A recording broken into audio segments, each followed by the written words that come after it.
So when it comes to debugging something like memory, we've got a question here, again, Prathamesh Kawaka, who says, any tips for the memory debugger? Like if you've got a memory problem, things are not working correctly, that's hard to diagnose, right? Because it's not visible anymore. You can't say memory background color red. How would you start to find those kinds of problems?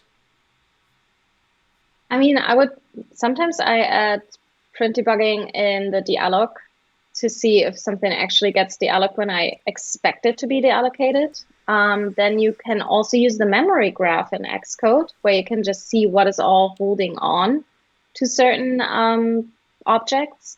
It's like in the same view next to the view debugger, I believe. Hmm.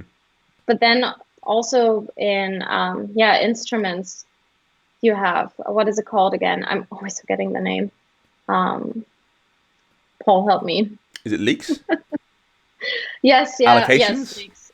Okay. No, leaks is the one that I'm usually using. If or zombies, and as zombies is also something that can help if you have like memory issues with something that has already been deallocated.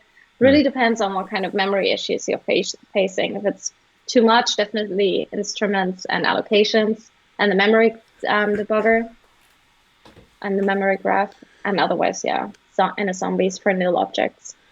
I do wonder whether there's a divide between people who had to do memory debugging before Arc came along, or before Swift came along, certainly, and those who did it afterwards. Because when I meet folks who did early Arc iOS code or even pre-Arc iOS code, they became intimately familiar with the various memory debugging options. Like NS zombies were a standard thing. You turn it on regularly to try and figure out what was happening.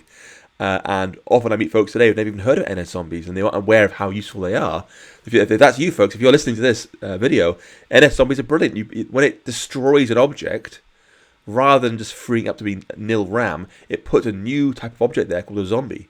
And when you try and talk to that zombie object, it'll cause a crash and say zombie's being talked to.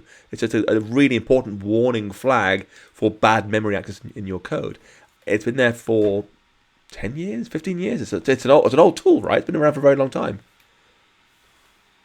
Yeah, that is definitely a great one.